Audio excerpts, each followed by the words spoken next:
உலகெங்கிலும் நடக்கும் முக்கிய நிகழ்வுகளை குறுஞ்செய்தி வடிவத்தில் தெரிந்து கொள்ள ஆதன் செயலியை டவுன்லோட் செய்யுங்கள். ஆதன் செயலியை டவுன்லோட் செய்ய டிஸ்கிரிப்ஷனில் உள்ள லிங்கை கிளிக் செய்யவும். சைவம், இன்னொன்று வைணவம். கடவுள் விஷ்ணு அவருக்கு நிறைய அவதாரங்கள் இருக்கு. அது ஏன் சார்? ஒரு மனிதன் எப்படி வாழணும், எப்படி உயிர்கள் தோன்றியது என்பதை அந்த 10 அவதாரம் நமக்கு சொல்லாமல் சொல்கிறது.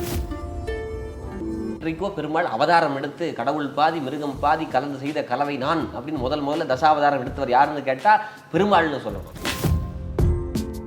உண்மையிலே கும்பாபிஷேகம் எதுக்கு தான் சார் செய்யறாங்க? கடவுள் அண்டசராசத்தில் இருக்கிற கடவுள் கோயிலுக்குள்ள வரணும்னா அதுக்கு கும்பாபிஷேகம் தேவை. வான்வெளியில் இருக்கார், ஆகாயத்தில் இருக்கார் கடவுள். அந்த ஆகாயத்தில் இருக்கக்கூடிய கடவுளை மந்திரங்கள் மூலமாக இருக்கிறார்கள். இப்போ மந்திரங்கள், சமஸ்கிருத மந்திரத்தை பார்த்தீங்கன்னா பொருள் புரியாது, ஆனால் அது ஆற்றலை கொண்டு வந்துடும். எப்படின்னு சொல்லிட்டுங்களா,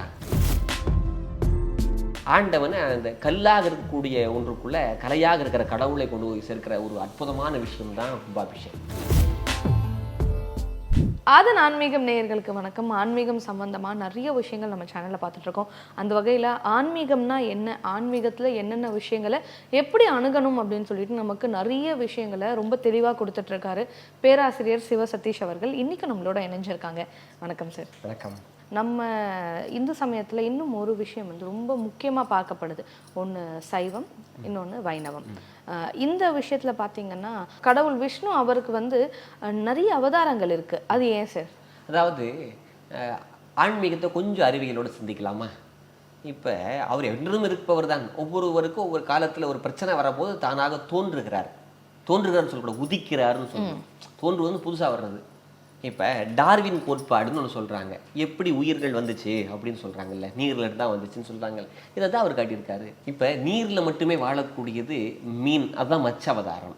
அதுக்கடுத்து கூர்ம அவதாரம். கூர்மம் அப்படின்னு சொன்னால் முதலை, அது நீரிலும் வாழும் நிலத்திலும் வாழும். அப்படி 2வது மச்சம், கூர்மம். வராகம் அப்படின்னு சொன்னால் பன்றி, அது கீழ் நோக்குகிற ஒரு இது. அந்த விலங்கு பெருசாக பயன்படாது, நிலத்தை அகழ்வதற்கு மட்டுமே பயன்படக்கூடியது கூர்மம். அதுக்கப்புறம் மச்சம், கூர்மம், வராகம், நரசிங்கம். இப்போ மிருகம் வச்சா மிருகத்துக்கு கூட ஒரு மனிதனும் செய்கிறார், நரசிங்கம். அப்படியே வர்றாங்க. மச்சம், கூர்மம், வராகம், நரசிங்கம். வாமன்னா சின்னவன். பரசுராமன், அதில் கொஞ்சம் எப்படி வர்றது, அவன் கொஞ்சம் வீரம் அதிகமானவன், கோபம் அதிகமான. அப்புறம் வாமன், பரசுராமன், அப்படி ஒவ்வொன்றா பார்க்கிற போது ராமன் ஒழுக்கமானவன் அப்படின்னு வரும். கிருஷ்ணன் அப்படின்னு சொன்னால் அவன் ஒழுக்கத்திலும் ஒழுக்கமானவன், பல விஷயங்களை சொன்னவன் அப்படின்னு சொல்லி வர்றாங்க. அப்போ ஒரு மனிதன் எப்படி வாழணும், எப்படி உயிர்கள் தோன்றியது என்பதை அந்த 10 அவதாரம் நமக்கு சொல்லாமல் சொல்கிறது. டார்வின் கோட்பாட்டில் இப்போ ரீசெண்டாக சொன்னது, அவர் என்றைக்கோ பெருமாள் அவதாரம் எடுத்து கடவுள் பாதி மிருகம் பாதி கலந்து செய்த கலவை நான் அப்படின்னு முதல்ல தசாவதாரம் எடுத்தவர் யாருன்னு கேட்டால் பெருமாள்னு சொல்லணும். அவர் தான் எடுத்தார் தசாவதாரத்தை. அப்படி எடுத்து வாழ்க்கைக்கு என்ன வேணுமோ அதை காட்டினார். சரி, இப்போ நம்ம நிறைய சிலைகள், கடவுள்கள் பற்றி பேசிகிட்டு இருக்கிறதால எனக்கு பர்சனலாக ஒரு விஷயம் உங்ககிட்ட கேட்கணும்னு தோணுது. நிறைய கும்பாபிஷேகத்துக்கெலாம் போகிறீங்க, சொற்பொழிவு கொடுக்குறீங்க சார். உண்மையிலே கும்பாபிஷேகம் எதுக்கு தான் சார் செய்கிறாங்க? கும்பாபிஷேகம் அப்படின்னா இறைவனை ஒரு கல்லுக்குள் இறையாற்றலை கொண்டு வருவது தான் கும்பாபிஷேகம் அப்படின்னு சொல்லணும். இப்போ ஒரு மந்திரி இருக்கார், டெல்லியில் இருக்காருன்னு வச்சுக்கோங்களேன். அவர் தமிழ்நாட்டில் ஒரு கிராமத்துக்கு வரணும்னா எப்படி வருவார்? உடனே வந்துட முடியுமா? அவர் இருக்கிற இடத்துலேருந்து ஒரு காரில் ஏர்போர்ட்டுக்கு போகணும், அங்கே ஃப்ளைட்டில் ஏறணும், மறுபடியும் இறங்கணும், இங்கே ஒரு காரில் வரணும். அது சின்ன கிராமமாக இருந்தால் 2 வீலரில் போகணும், 2 வீலர் தான் போய் ஆகணும், போய் நடந்தும் போகணும். இப்படியெல்லாம் பல ஏற்பாடுகள் செஞ்சால் தான் ஒரு மனிதனே வர முடியும். கடவுள் அண்டசராசத்தில் இருக்கிற கடவுள் கோயிலுக்குள்ளே வரணும்னா அதுக்கு கும்பாபிஷேகம் தேவை. வான்வெளியில் இருக்கார், ஆகாயத்தில் இருக்கார் கடவுள். அந்த ஆகாயத்தில் இருக்கக்கூடிய கடவுளை மந்திரங்கள் மூலமாக இருக்கிறார்கள். மந்திரம் அப்படிங்கிறதுன்னு கேட்டால் காற்றின் மூலமாக இழுக்கிறார்கள்.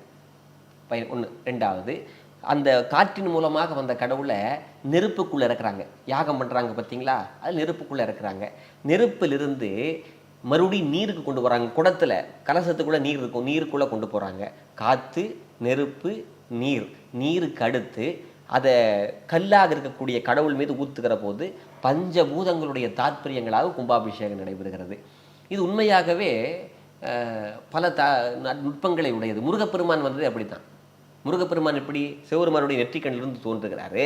தோன்றின உடனே வாயு பகவான் பார்க்கிறார். வாயு பகவான் சூட தாங்க முடியாமல் வருண பகவான் கிட்ட கொடுக்குறார். வருண பகவானும் தாங்க முடியாமல் சரவண பூந்தொட்டியில் போட்டுறார். அதுக்கப்புறம் அப்படியே குழந்தையாக வந்தார் அப்படின்னு கந்த புராணம் சொல்லுகிறது. அது மாதிரி கும்பாபிஷேக தத்துவம் என்பது ஒன்று. இதுக்குள்ளே பல அறிவியல் நுட்பங்கள் இருக்குது. இப்போ மந்திரம் சொல்கிறாங்க பார்த்தீங்களா, வடமொழியில் சொல்கிறாங்க, சான்ஸ்கிரிட்டில் சொல்கிறாங்க, தமிழ்லையும் சொல்கிறாங்க. ரெண்டுமே உண்மையான தெய்வ மொழிகள் தான். இப்போ மந்திரங்கள், சமஸ்கிருத மந்திரத்தை பார்த்தீங்கன்னா பொருள் புரியாது, ஆனால் அது ஆற்றலை கொண்டு வந்துடும். எப்படின்னு சொல்லட்டுங்களா? நான் பேசிக்கிட்டே இருக்கேன் அல்லது ஏதோ ஒன்று பண்ணிக்கிட்டு இருக்கேன், ஒருத்தர் பார்த்து சி அப்படின்னு திட்டினா கோபம் வருமா வராதா? சி அப்படின்னு சொன்னால் கோபம் வருமா வராதா? வரும். ஆனால் அவர் ஏதாவது நான் சொன்னேன்னா சி அப்படின்னு ஒரு எழுத்து கோபத்தை கொண்டு வருகிறது. அப்போ ஒரு எழுத்தே கோபத்தை கொண்டு வருகிறது என்று சொன்னால் ஆற்றல் வாய்ந்த எழுத்துக்களின் கூட்டாக இருக்கக்கூடிய மொழிகளுக்கு ஆண்டவன் இருக்கக்கூடிய சக்தி உண்டு. உண்மையா இல்லையா? இவ்வளவு ஏங்க கல்யாணமான தம்பதிகளோ அல்லது காதலிக்கக்கூடிய தம்பதிகளோ ஒரு அன்பாக கொஞ்சி ஒரு வார்த்தை பேசுவாங்க. அது 10 வருஷம் கழிச்சு பேசுவாங்களான்னு தெரியாது. கொஞ்சம் பேசுனாங்கன்னா மனம் லயிக்குது இல்லை? அதை போல் ஆண்டவரை நம்முடைய ஒரு காதலனாக காதலியாக இருக்கிற போது வர்றாங்க. அந்த மந்திரத்தை சொல்கிறாங்கல்ல, மந்திரத்தை சொல்வதை தாண்டி அந்த யாகத்தில், ஹோமகுண்டத்தில் யாகத்தில் நெருப்பு பயன்படுத்துகிறாங்க. நெருப்புக்கு எந்தெந்த குச்சிகளை பயன்படுத்துகிறாங்க தெரியுங்களா? மரங்களை 11 வகையான மரங்கள். ஆல், அரசு, அத்தி, புரசு, வன்னி, நாயுருவி, மா, பலா, வெள்ளருக்கு, சந்தனம் அப்படின்னு 11 வகையான மரங்கள். அந்த மரங்கள் மீது நெய் விட்டு எரிக்கிறாங்க. 108 வகையான மூலிகைகளை போடுறாங்க. அதில் ஒரு புகை வருகிறது. அந்த புகையை சுவாசித்தா எவ்வளவோ நன்மைகள் நடக்குது. போபால் அப்படிங்கிற ஒரு பகுதி, அங்கே ஒரு 20-30 வருஷத்துக்கு முன்னாடி ஒரு விஷவாயு கசிஞ்சுது. எல்லா வீட்லேயும் பல பிரச்சனைகள் வந்துச்சு. சில பேருக்கு உயிரும் கூட போச்சு. ஒரே ஒரு வீட்டில் மட்டும் பிரச்சனை எதுவுமே ஏற்படலை. என்ன காரணம்னு கேட்டால் விஷவாயு எல்லா பக்கம் தாக்கியிருக்கு, ஒரு வீட்டில் மட்டும் எதுவுமே நடக்கலை. அன்னைக்கு காலையில் அவங்க வீட்டில் கணபதி ஹோமம் நடந்துகிட்டு இருக்கு. இந்த புகை, இந்த ஓம புகையானது அந்த ஈவ புகையை ஒன்றும் பண்ணாமல் போட்டுருச்சு, அப்படியே அடக்கிருச்சு. அப்போ அதை நம்ம அதை காற்றை சுவாசிக்கிறோம். சுவாசித்த அது ஒரு அறிவியல். அந்த கலசம் பார்த்துருக்கீங்களா? கும்பாபிஷேகம் கலசம் பார்த்துருக்கீங்களா? அது கலசத்துக்கு நூல் சுற்றி இருப்பாங்க. அழகாக 5 வர்ணமான நூல் சுற்றி இருப்பாங்க. ஒவ்வொன்றும் இருக்கும். அதுக்கு ஒவ்வொன்றுக்கும் தாற்பயம் இருக்குது. நம்முடைய உடம்பு தான் கடவுளாக இருக்காருன்னு காட்டுறோம். குடம் இருக்குது பார்த்தீங்களா? அது நம்முடைய உடம்பு. கலசம் தான் உடம்பு. சுற்றப்பட்டிருக்கிற நூல்கள் நம் நரம்பு மண்டலம். நமக்கு நரம்பு இருக்கிற மாதிரி கடவுளுக்கு நரம்பு இருக்குது அப்படின்னு காட்டுறோம். உள்ளே ஊற்றப்பட்டிருக்கக்கூடிய நல்ல தண்ணி இருக்குது பார்த்தீங்களா? அது ரத்தம். அதில் நாணயங்கள், நவரத்னம், வைரம், வைடூரியம், நல்ல உயர்வான நாணயங்கள்லாம் போட்டிருப்பாங்க. அது உயிர் போன்றது. நறுமணத்துக்கு இப்போ உலகத்திலேயே ரொம்ப ரொம்ப நாற்றம் உடையது என்ன தெரியுமா? மனிதனுடைய ரத்தம். ஆண்டவனுடைய ரத்தம் நறுமணமாக தானே இருக்கணும். அதனால் அதில் ஜாதிபத்திரி, பச்சை கற்பூரம், ஏலக்காய், லவங்கம், கஸ்தூரி மஞ்சள், பூலாங்கிழங்கு, வெட்டி வேர், விளாமிச்ச வேர் போன்ற நறுமண பொருட்களை போட்டிருப்பாங்க. அந்த தீர்த்தத்தை வாங்கி குடிச்சிங்கன்னா உடற்பிணிகள்லாம் போயிடும். இன்னொன்று சொல்லட்டுங்களா? அந்த தீர்த்தத்தை முறையாக தயாரித்தா 12 வருஷத்துக்கு அந்த தீர்த்தம் கெடாது. அப்படி இருக்கா? மேலே பார்த்தீங்கன்னா தேங்காய் வச்சுருப்பாங்க, அது ஆண்டவனுடைய முகம். மா இலை வச்சுருப்பாங்க, அது நம்முடைய ஆண்டவனுடைய சடாமுடி மாதிரி. இப்படி ஒவ்வொன்றுக்கும் ஒவ்வொரு தாற்பயங்கள் இருக்குது. இதன் மூலமாக கும்பாபிஷேகம் செய்கிறார்கள்.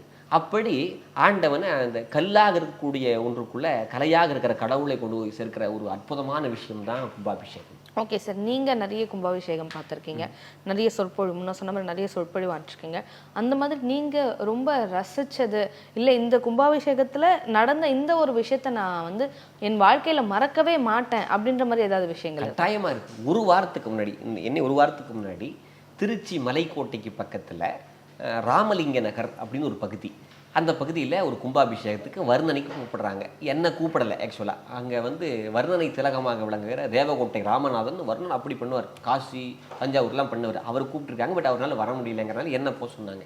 இந்த கோடிட்ட இடங்களை நிரப்புகிற மாதிரி என்ன போக சொன்னாங்க. நான் போயிட்டேன். ஒரு சின்ன பிள்ளையார் கோயில், ஆனால் அழகாக பண்ணியிருந்தாங்க. அங்கே போய் வர்ணனை பண்ணிக்கிட்டு இருக்கேன். அங்கே இருக்கக்கூடிய வேத விற்பனர்கள்லாம் திருச்சி மலைக்கோட்டையில் பூஜை பண்ணக்கூடியவங்க, ஊதுவாமூர்த்தி அவ்வளோ நல்லா பாடினாங்க. எனக்கு அவ்வளோ மனம் லயித்து விட்டுருச்சு. அங்கே போய் கும்பாபிஷேகத்தில் கலசம் எடுத்து தலையில் வச்சாச்சு. படிப்படியாக மேலே வர்றாங்க. நான் மேலிருந்து விநாயகர் பெருமானுக்கு சொல்கிறேன், உருகுமடியார் உள்ளூர உள்ளே ஊரும் தேன் வருக உண்ணத்தை விட்டா சிவானந்த ஒளியே வருக புறன்வெளி போய்திருக்கும் உள்ளத்தாய் நினைவுக்கும் சேயாய் வருக எமையாண்ட செல்வா வருக ஒய்யின்ற சிறுவா வருக இணைவெளியாற்பருக்கு மதுரே வருக உயிர்ப்பைங்குள் தலைக்க கருணை மலைவரப்பு முகிலே வருக நரும் பாகே வருக வலைகளித்த முருகவேட்கு முன்னுதித்த முதல்வா வருக வருகவே இப்படிலாம் சொல்லிட்டு இருக்கேன். ஒரு பக்கம் மந்திரம் சொல்றாங்க, ஒரு பக்கம் நான் வர்ணனை பண்றேன், ஒரு பக்கம் வேத மந்திரங்கள், ஒரு பக்கம் தேவாரம் படுறாங்க, இன்னொரு பக்கம் அந்த வாத்தியங்கள்லாம் வாசிக்கிறாங்க. பொய் சொல்லங்க. அந்த கலசத்தை வச்சு அங்கே ஆவாகனம்னு சொல்லி சக்தியை மேலே அந்த கலசத்து மேலே ஏற்றுவாங்க. அந்த விமான கலசத்தில் ஏற்றுக்கிற போது அந்த வடமேற்கு மூலையில் கருட பகவான் வந்தார். ஏற்றிக்கொண்டே இருக்கிறார்கள். அதே நேரத்தில் நாங்கள் இந்த வர்ணனை பண்ணிக்கிட்டே இருக்கிறோம். உண்மையை சொல்கிறேன், எனக்கு சொன்னால் கண் கலங்குகிறது. அந்த கருடாழ்வார் 3 சுற்று சுற்றுகிறார். சுற்றுனதுக்கப்புறம் தான் தீர்த்த விடுறாங்க. நான் அந்த நேரத்தில் ஒன்று சொன்னேன், விநாயகர் தானே கும்பாபிஷேகம், விநாயகர் யாரு? பெருமாளுக்கு மருமகன் தானே. தன்னுடைய மருமகனுடைய திருமண கும்பாபிஷேகத்தை பார்ப்பதற்காக அந்த மாயோன் தன்னுடைய வாகனத்தின் மீது கருடாழ்வார் மீது ஏறி வந்து விட்டார் அப்படின்னு சொன்னேன். அப்படி நம்மை கடந்து பெரிய ஆற்றல்கள் இருக்கின்றன என்பதை பல கும்பாபிஷேகங்களில் பார்க்க முடியும். நான் ஒரு வாரத்துக்கு முன்னாடி பார்த்த ஒரு அற்புதம், அந்த அற்புதம் கண்டறியாதன கண்டேன்னு சொல்லுவாங்கல்ல, அது கண்டறியாத நான் பார்க்கக்கூடிய ஒரு வாய்ப்பு கிடைச்சிச்சு. Okay sir. சார், இங்கே ஆன்மீகம் சம்மந்தமாக நிறைய விஷயங்கள் பேசிகிட்டு இருந்தாலும் நிறைய கோவில்களுக்கு போவீங்க இல்லையா? அப்படி இது வரைக்கும் நீங்கள் போனதில் நான் பிரமிச்சிருக்கேன், ஆனால் இந்த கோவில் மக்களால் பெருசாக பார்க்கப்படலையோ அப்படின்னு நீங்கள் ஏதாவது ஒரு கோவிலை பார்த்து வருத்தப்பட்டிருக்கீங்களா? கண்டிப்பாங்க. இப்போ புதுசு புதுசாக கோயில் கட்டுறாங்களே ஒழிய பழைய கோயில்களை கண்டுக்கிறதே இல்லை. எத்தனை கோயில்கள் இருக்குது தெரியுங்களா? நம்ம பத்தாவதுக்கு தமிழ்நாட்டை விட்டுட்டு வேறு மாநிலத்துக்கெல்லாம் கோயிலுக்கு போக ஆரம்பிச்சிட்டோம். அந்த கோயில் எனக்கு ரொம்ப முக்கியம், இங்கே இருக்கிறதெல்லாம் ஒன்றுமே இல்லைங்கிற மாதிரி போகிறாங்க. பெத்த தாய்க்கு சோறு போடணுங்க, மற்ற தாய்க்கு அப்புறம் போடுங்க. இல்லத்தில் இருக்கக்கூடிய தாய்க்கு, ஆனால் ஆதரவற்றோர் இல்லத்தில் இருக்கிற தாய்க்கு 2வது பண்ணலாம். வீட்டில் ஆதரவு கிட்ட இருக்கிற தாய்க்கு பண்ணுறது இல்லையா? அதான் ரொம்ப முக்கியம். நம்ம தமிழ்நாட்டில் இருக்கிற கோயில்களை மாதிரி அற்புதமான கோயில்கள் எங்கேயுமே இருக்க முடியாது. சிவபெருமான் 64 திருவிளையாடல்களை காட்டி இந்த தலத்தில், இந்த தமிழ்நாட்டில் தான். 63 நாயன்மார்கள் அவதாரம் செய்தது தமிழ்நாட்டில் தான். 12 ஆழ்வார்கள் தவம் செய்து பிறந்தது இந்த தமிழ்நாட்டில் தான். அருணகிரிநாதர் பிறந்தது நாட்டில் தான். நக்கீரர் பிறந்தது இங்கே தான். வேறு எந்த மாநிலத்திலையும் அந்த நாட்டிலேயே பிறக்கலையே. சித்தர்கள் எல்லாரும் இங்கே தானே வந்தாங்க. ஒரு முக்கியமான விஷயம். அப்படி இருக்கிற போது இந்த 4வர்னு சொல்லுவாங்க, திருஞான சம்பந்தர், திருநாவுக்கரசர், சுந்தரர், மாணிக்க வாசகர், இவர்கள்லாம் போய் பாடிட்டாங்கன்னா அந்த கோயில் ஐஎஸ்ஐ முத்திரை வாங்கின மாதிரி. சோழ நாட்டில் தஞ்சாவூர்லேருந்து திருவையாறுக்கு போகிற வழி, திருவையாறு எவ்வளோ அழகான கோயில், நான் போய் பார்த்தேன். 5 ஆறு இருக்குங்க அந்த ஊரில். 5 ஆறு ஞாபகம் வச்சாங்க, 5 ஆறு இருக்குது. போகிற வழியில் திருக்கண்டியூர்னு ஒரு ஊர், அது அஷ்டவீரட்ட தலங்களில் ஒன்று. அட்டவீரட்ட தலங்களில் அதுக்கு பக்கத்தில் திருவேதிக்குடின்னு ஒரு ஊர். திருவேதிக்குடி, வேதினா யாருன்னா பிரம்மா பூஜை பண்ண கோயில். அதனால் இன்றைக்கி பூஜை இல்லாமல் இருக்கிற அளவுக்கு ஆகிப்போச்சு. திருவேதிக்குடின்னு பேர். அழகான கோயில். சுவாமிக்கு பேர் என்ன தெரியுமா? வாழை மடுநாதர்னு பேர். வாழை மடுவிலிருந்து வந்தாராம், அதனால வாழை மடுநாதர்னு பேர். ஞானசம்பந்தரே பாரு, நீரு வரி ஆடரவோடு ஆமைமன என்பு நிறை பூண்பரிடபம் அப்படின்னு தொடங்குறத வாழை மடுவில் அப்படின்னு பாடுறாரு. வாழை மடுவில் சிவபெருமான் வந்தார் அப்படின்னு சொல்கிறாங்க. அந்த தலத்தில் போய் சிவபெருமானை கும்பிட்டு அங்கே இருக்கக்கூடிய பதிகம் நீரு வரி ஆடரவு அப்படின்னு தொடங்குகிற அந்த பதிகத்தை பாடி அந்த கடவுளை கும்பிட்டா கண்டிப்பாக திருமணம் கைகூடும். யாருமே இன்றைக்கி போகிறதில்ல. அந்த தலத்துக்கு போய் வழிபாடு செய்யணும். இன்றைக்கு சிதிலம் அடைந்த நிலையில் கொஞ்சம் பராமரிப்பு குறைவாக இருக்குது. நம்ம என்ன பண்ணலாம் அப்படின்னு கேட்டால், கூட்டமாக இருக்கிற கோயிலுக்கு நானும் போய் கொடுப்பேன், 1000 விளக்கு எரிஞ்சுக்கிட்டு இருக்கோம், 1001வது விளக்காக நான் ஏற்றுவேன் அப்படிங்கிறத விட விளக்கே எரியாமல் இருக்கக்கூடிய ஒரு கோயிலில் போய் விளக்கேற்றலாம். அங்கே அர்ச்சகர்கள் பூஜை பண்ணிகிட்டு இருப்பாங்க. அவங்களுக்கு சாப்பாட்டுக்கு ஒரு 10,000 ரூபா 20,000 ரூபா கொடுக்கலாம், தப்பே கிடையாது. அந்தனர்களுக்கு கொடுப்பது சாமியை தீண்டி வழிபாடு செய்கிறாங்க. அவங்க சந்தோஷமாக பூஜை பண்ணணும். ஓதுவார்கள் பாடுகிறார்கள், சந்தோஷமாக பாடணும். அவங்களே வருத்தத்தோடு பண்ண முடியுமா? இன்றைக்கி ஆசிரியர்களுக்கு எதுக்கு சம்பளம் அதிகம்னு கேட்குறாங்கல்ல. எவ்வளோ பிரச்சனை இருக்கும், பொருளாதாரத்துலேயும் பிரச்சனையோடு இருந்தால் குழந்தைங்களுக்கு பாடம் இனிமையாக சொல்லி கொடுக்க முடியுமா? அதனால சம்பளம் அதிகமாக கொடுங்கன்னு சொல்கிறாங்க. அதை போல் அர்ச்சகர்களுக்கு, அந்த ஓதுவா மூர்த்திகளுக்கு கொஞ்சம் நம்ம போய் கொடுக்கணும். அவங்களுக்கெல்லாம் கொடுக்கணும். நமக்காக பாடுறாங்க. வேதம் சொல்கிறது யாருக்காக? அவங்க வீட்டுக்காகவா? இந்த உலகத்திற்காக. தேவாரம் பாடுறது யாருக்காக? நமக்காகவா? இந்த ஊர் அத்தனை பேருக்காக பாடுறாங்க. அப்போ அவங்களுக்கு வஸ்திரம் கொடுக்கணும், துணி எடுத்து கொடுத்து, அவங்க சாப்பாட்டுக்கு கொடுக்கலாம், அவங்களுக்கு ஒரு தட்டில் பணம் கொடுக்கலாம், கொடுத்து நல்லா பூஜை பண்ணுங்க. அங்கே திருப்பணிக்கு நம்ம ஏதாவது கொடுக்கலாம். பல ராஜாக்கள் கட்டிய கோயில், நீங்களும் அந்த கோயிலுக்கு ஏதாவது பண்ணிங்கன்னா, திருப்பணிக்கு பணம் கொடுத்தீங்கன்னா அந்த ராஜாக்கள் வரிசையில் நமக்கு ஒரு இடம் கிடைக்கும்.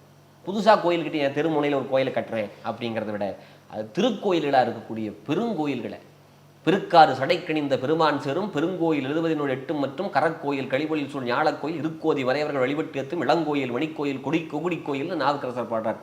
அப்படி பழமையான கோயில்கள் எத்தனையோ இருக்குது அற்புதமாக. அந்த அற்புதமான கோயில்களில் சிதிலமடைந்த கோயில்களை நம்ம கொஞ்சம் பார்க்கணும். திருமண வரத்தை தரக்கூடிய அந்த திருவேதிகுடி அப்படிங்கிற ஒரு திருத்தலம் இருக்குது. அந்த தலத்தில் போய் நம்மளால் முடிஞ்ச ஒரு பணத்தை கொடுத்து திருப்பணிக்கு உதவி செய்யலாமே. ராஜராஜ சோழன் அங்கே திருப்பணி பண்ணியிருப்பார். எத்தனையோ பேர் சோழர்கள் பண்ணியிருப்பாங்க. அரசர்கள் பண்ணி இடத்துல நீங்கள் ஒரு 10 ரூபாய் கொடுத்தீங்களா, ஒரு 10,000 ரூபா கொடுக்குறீங்கன்னா அந்த அரசர்களுக்கு அடுத்த வரிசையில் நாமளும் வரலாம். ஒன்று. ரெண்டாவது, அந்த தலத்தில் போய் வழிபாடு செய்தால் திருமணம் கைகூடும். அந்த கோயிலுக்கு நீங்கள் திருப்பணி பண்ணிங்கன்னா வருங்காலத்தில் தம்பதியாக போகிறவங்க எத்தனையோ பேர் கும்பிடுவாங்க. அவங்களுடைய வாழ்க்கைக்கு நம்ம அடித்தளம் போட்டு வச்ச மாதிரி இருக்கும். அதனால் அப்படியெல்லாம் போய் வழிபாடு செய்யணும். அதான் ரொம்ப தேவை. சில கோயில்களுக்கு போய் பார்த்தா கடவுளே இழைச்சி போயிடுவார் போடுறது, அந்த மாதிரி ஆயிடுறாங்க. அதனால் எல்லா இடத்துலையும் கடவுளுடைய அருள் பூர்ணமாக இருக்குது. பழமையான தலங்களுக்குன்னு ஒரு பெரிய அற்புதம் இருக்குது. அந்த தலத்திற்கு போய் அங்கே ஒரு விளக்கு இல்லையா, விளக்குக்கு என்ன வாங்கி கொடுக்கறது, நெய்வேத்தியத்திற்கு பொருட்கள் வாங்கி கொடுப்பது, சுவாமிக்கு பராமரிப்புக்கு ஏதாவது ஒரு பொருள், அபிஷேகத்துக்கான பொருள் வாங்கி கொடுப்பது, இப்படியெல்லாம் பண்ணினா கண்டிப்பாக ஆண்டவன் நம்மை பார்ப்பார். ஆண்டவனுக்கு என்ன தேவைங்கிறது பார்க்கணும். இப்போ இது கழுத்து வரைக்கும் ஒருத்தர் சாப்பிட்டதுக்கப்புறம் இல்லைங்க இன்னும் கொஞ்சம் நீங்கள் 10 குலோப் ஜாமுன் சாப்பிடுங்கன்னா சாப்பிட முடியுமா? அவனுக்கு கோபம் வருமா இல்லை சந்தோஷமாக இருக்குமா? கோபம் தான் வரும். பசியோடு இருக்கிறவனுக்கு நீங்கள் சாப்பாடு போட்டிங்கன்னா சந்தோஷப்படுவான்ல. அது மாதிரி இல்லாத ஒரு திருத்தலத்திற்கு நாம் செய்கிற போது இறைவன் மகிழ்வார்.